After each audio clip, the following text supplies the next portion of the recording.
král komédie, mistr převleku a herec, ktorý dokázal rozesmať celé generácie. Šílený profesor, drsný detektív nebo mluvící osel. Všechny tyhle role udělali z herce jménem Eddie Murphy legendu filmového plátna. Ale které jeho filmy patří k těm úplně nejlepším? Dnes vám představím 10 nejikoničtějších rolí, které z něj udělali hvězdu první velikosti. Myslím, že některé z nich vás možná překvapí. Zůstaňte až do konce, protože číslo 1 vás možná přiměje si ten film pustit hned, jak se tohle video skončí. Tak se pohodlně usaďte a jdeme na to. Číslo 10. Seznamte se s Davem. Seznamte se s Davem je komédie, ve které hraje Eddie Murphy hlavní roli. Film režíroval Brian Robbins a je známy svým neobvyklým šemisem, v němž Eddie Murphy hraje nejen jednu, ale několik postav současně. Děj filmu se točí kolem malé vesmírné lodi, která vypadá jako lidská postava a je ovládaná malými mimozemšťany. Eddie Murphy v tomhle filmu stvárňuje postavu Davea, což je loď ve tvaru muže, do které se vnáší malí mimozemšťané, které se pokoušejí interagovat s lidmi na Zemi. Mimozemšťané se rozhodnou vzít podobu lidského těla, aby mohli vykonat důležitou misi na Zemi, ale narazí na několik komických situací. Eddie Murphy se tedy představuje v roli lodi, která je řízená malými bytostmi a také v několika dalších rolích, které jsou součástí jeho komediálního talentu. Film je plný vtipných a absurdních situací, které vyplývají z neobvyklého nápadu, že mimozemšťané žijí uvnitř člověka nebo spíše jeho obrovského těla. I když film sklidil spíše negativní recenze a nebyl komerčně úspěšný, jeho koncepce a Eddieho výkon jako několika postav je stále zajímavým a zábavným pokusem o originální komedii. Za mě rozhodně stojí aspoň za jediný zhlédnutí. Číslo 9. Guru.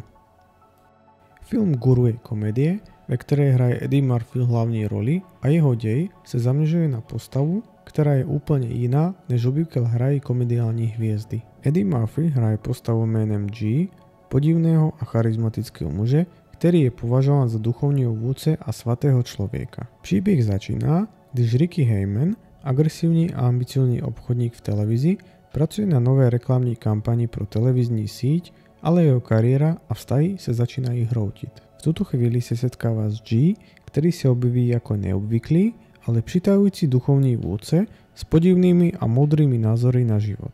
G začne inspirovat lidi kolem sebe svou jednoduchostí, pozitivním přístupem a hlubokou filozofií, která jim ukazuje, jak žít v souladu s tím, co je skutečně důležité. Heyman se rozhodne použít G jako součást své marketingové strategie, i když si není úplně jistý, jestli ho může skutečně vnímat jako svatého, nebo spíše jako marketingový nástroj. V průběhu filmu se Ricky dozvídá, že G je více než jen chytře prodávaný obraz a začíná se více soustředit na to, co znamená skutečná pohoda a duchovní rovnováha. Guru je komedie, která se zaměřuje na téma materialismu, duchovnosti a vnímání pravých hodnot. Film kritizuje zjednodušený přístup k duchovním nebo filozofickým ideím, které je někdy komercializují, ale zároveň ukazuje, že skutečná moudrost může přicházet v nečekaných podobách. Eddie Murphy hraje svou roli postavy G velmi charismaticky, přičemž jeho postava má v sobě jak humor, tak určitou hloubku a nadčasovou moudrost. Film je příkladem toho, jak se může humor propojit s vážnějšími tématy, jako je hledání smyslu života a osobní transformace. Číslo 8. Policajt z Beverly Hills. Policajt z Beverly Hills je akční komedie z 80. let, kterou režíroval Martin Brest a Eddie Murphy stvárnil hlavní roli detektiva Axela Foleyho, což mu zajistil mezinárodní slávu.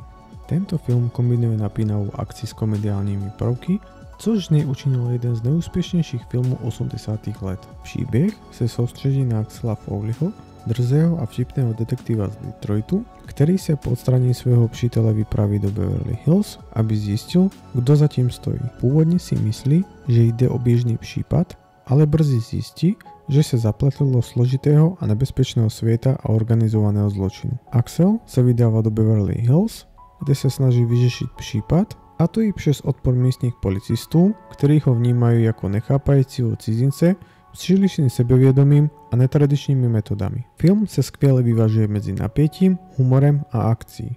Eddie Murphy v roli Axela vytvoril ikonickú postavu a jeho komediálne načasovanie a charizma byli kľúčové pro úspech tohto filmu. Film také vyniká svojou hudbou, zejména známym songom od Harolda Faltermeyera, ktorý sa stal nesmrteľným symbolom filmu. Policajt Beverly Hills sa stal obrovským komerčným úspechem a odstartoval ďalšie 2 pokračovaní.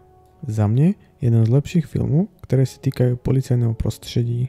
Medzi zaujímavosti tohto filmu patrí, že pôvodne miel hrať postavu Axela Foleyho herec Sylvester Stallone, avšak herec chcel pojmouť tenhle film více akčne a menej humorne, což sa studiu nelíbilo a tak sa studio nakoniec rozhodlo pro Eddieho Murphyho, což byl za mňa skutečne skvělý krok.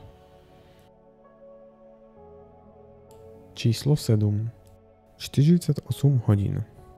Tenhle film z roku 1982 je akčnej komedie, ktorá sa stala jedním z prúlomových filmov práve pro Eddieho. Režiroval ho Walter Hill a Eddie Murphy v ňom stvárnil svoj první veľkou filmovú roli. Film sleduje postavu menom Jack Gates, tvrdého policajného detektíva, ktorý musí spolupracovať s osouzeným zločincem Reggiem Hammondem. Reggie byl nedávno propušten na krátkou dobu z vězení, aby pomohol Jackovi v prípadu 2 nebezpečných zločincov, kteří uprchli a schovávajú sa v oblasti San Francisca. Jack a Reggie majú na záchranu týchto zločincov pouze 2 dny a tak sa musí spoliehať na svoje rozdielne schopnosti a prístupy k vyriešení situácie.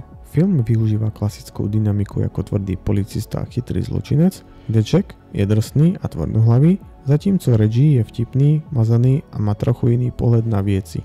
I když sa medzi nimi objavujú konflikty, postupne sa stávajú tímem, ktorý musí prekonať vzájomné rozdiely a spolupracovať, aby zachránili situáciu. Film je cenen především pro svou dynamiku medzi Nickem Noltem a Eddie Murphym, pričom Murphyho postava prináši do filmu humor a lehkosť, zatímco Nick zostáva silnejším a serióznym partnerom. Tenhle film sa stal základom pro budúci spolupráce Murphyho s komediálnym žánrem a jeho pozdejším úspechem. Film také vyniká svojou kombinácií akce, napätí a humoru, což mu vyneslo veľký komerčný úspech. Číslo 6. Showtime. Detektív Mitch Preston z Los Angeles je typicky drsný a seriózny policista, ktorý nerád mluví a ešte menej rád sa predvádí. Jeho rutinní práce sa však obráti vzhôru nohama, když nechtene vystrelí do televíznej kamery biehem policajnej akce. Incident pritáhne pozornosť médií a tak je Mitch donúcen svým šéfom účastniť sa novej reality show, ktorá má sledovať skutočný život policistu. Producenti pořadu chtějí, aby Mitch miel parťáka, ktorý by do show prinesol víc zábavy. Tím sa stáva Trey Sellers, herec, ktorý je momentálne policistou jen proto, že sa mu nepodažilo proraziť ve filmovom svete. Trey je upovídaný, okázalý a showman každým coulem, což je úplným opakem Mitche. Dvojice sa tak musí naučiť spolupracovať. A to nejen kvôli televíznemu pořadu, ale i kvôli skutečnému kriminálnemu prípadu, ktorý začne byť čím dál nebezpečnejší. Jak sa dostávajú blíže k nebezpečnému zločinci, začína byť jasné, že i když majú rozdielne prístupy so skvelým týmem, ať už pred kamerami nebo mimo ne. Showtime si ďala legraci z policajných seriálu, reality shows a hollywoodského pozlátka. Film kombinuje akčné scény, komediálne momenty a sarkazmus, pričom sází na kontrast medzi 2 hlavnými postavami. Za mne osobne celkem vydažená komédie, ktorú rozhodne doporučujem. Číslo 5. Zamilovaný profesor. Zamilovaný profesor je americká komédie, ve ktorej Eddie Murphy hraje hlavní roli.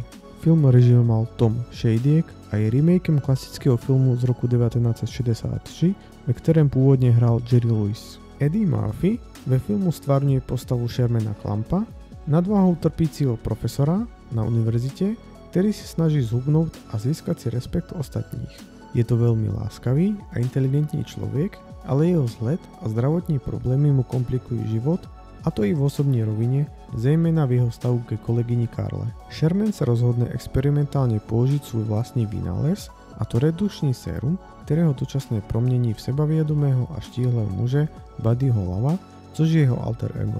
Když sa promiení, získava väčší popularitu a pozornosť od žen, ale zároveň sa vyplavujú i temné stránky jeho novej osobnosti. Buddy je totiž arogantný a nepříjemný, což vytváří mnoho komických, ale i nepříjemných situácií. Film je známy nejen pro komediální výkony Eddieho, ale také proto, že se v něm objevuje několik rolí, které samotný Eddie stvárnil. Kromě Shermana Klumpa a Buddyho Lava hraje také další postavy v jeho rodině, jako je jeho matka, otec a bratr, což ukazuje jeho komediální rozsah. Zamilovaný profesor je v jádru příběhem o sebepřijetí a lásce k sobě samému, ale jeho hlavní zaměření je především na humor a přehnané komické situace. Film byl komerčně úspěšný a pomohl spevnit pozici Eddieho jako komediální hvězdy 90. let. Číslo 4. Cesta do Ameriky. Cesta do Ameriky je komedie z 80. let, kde hlavní roli stvárnil Eddie Murphy, režisérem filmu je John Landis a jde o jednu z nejznámějších komedií, ve které Eddie ukazuje svůj talent pro hraní více postav.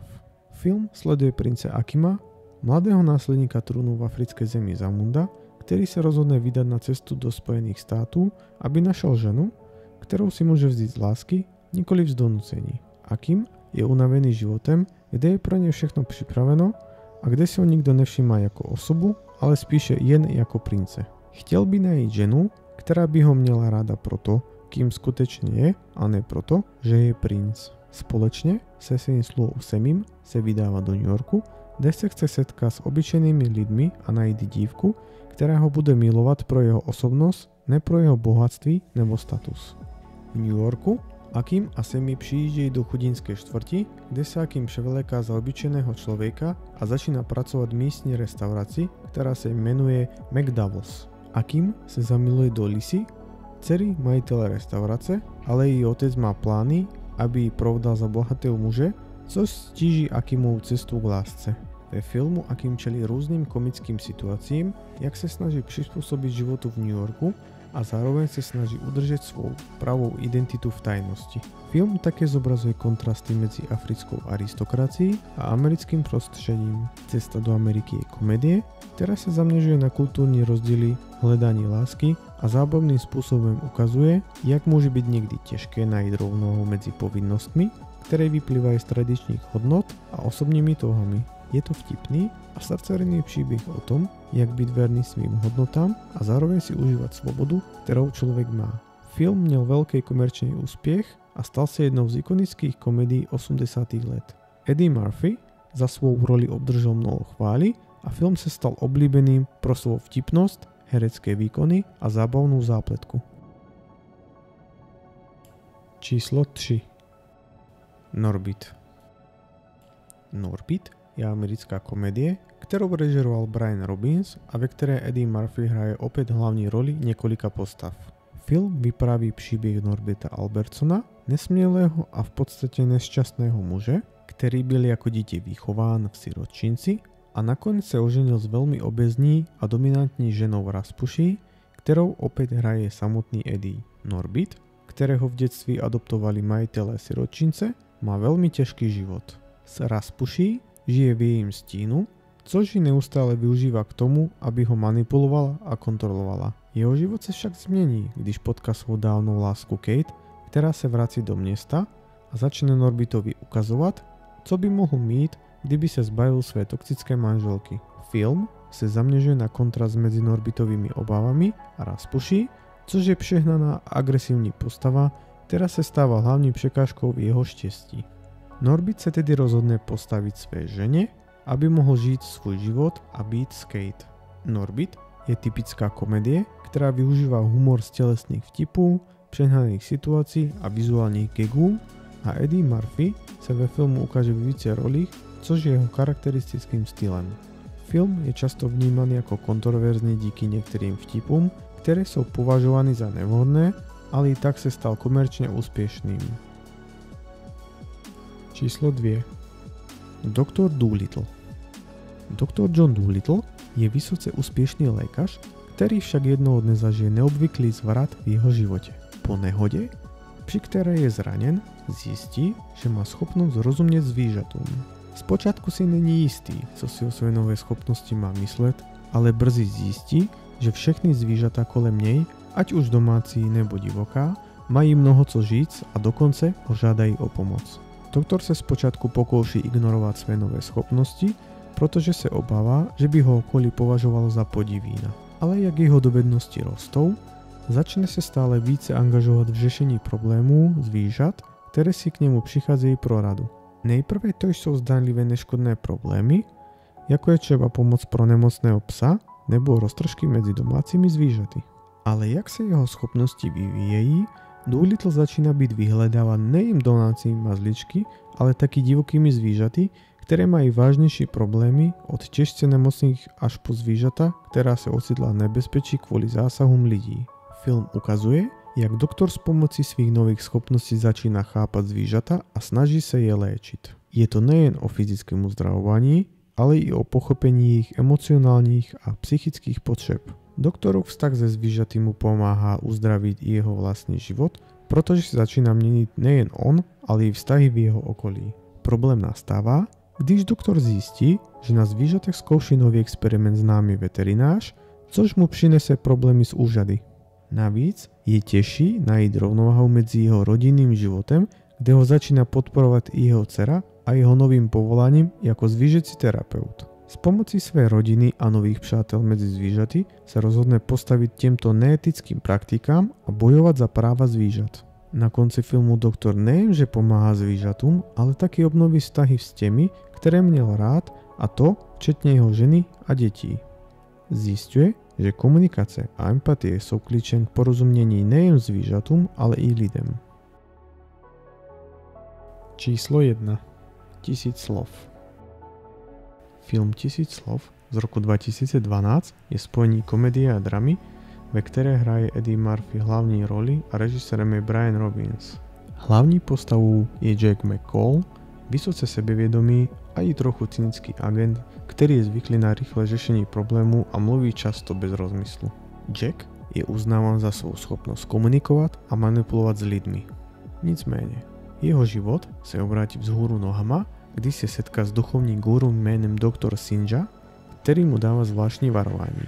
Po tomto setkání se Jack dozví, že v jeho zahradě vyrostl strom a že každý list na tomto stromě je symbolem jedného slova, které může vyslovit. Jakmile Jack něco řekne, list spadne. Sebevědomý Jack má k dispozici pouze 1000 slov, než bude muset odejít z tohohle světa. Tenhle záhadný jev přiměje Jacka přehodnotit svůj život a způsob, jakým komunikuje s ostatními. Protože zjistí, že každé slovo, které vysloví, má nyní mnohem větší váhu. Film se zaměřuje na Jackovu cestu k sebereflexi, kdy se snaží najít způsob, jak žít svůj život lépe, vnímat ostatní a neplýtvat slovy. Během tohoto procesu se také snaží napravit své vztahy se svou ženou a synem.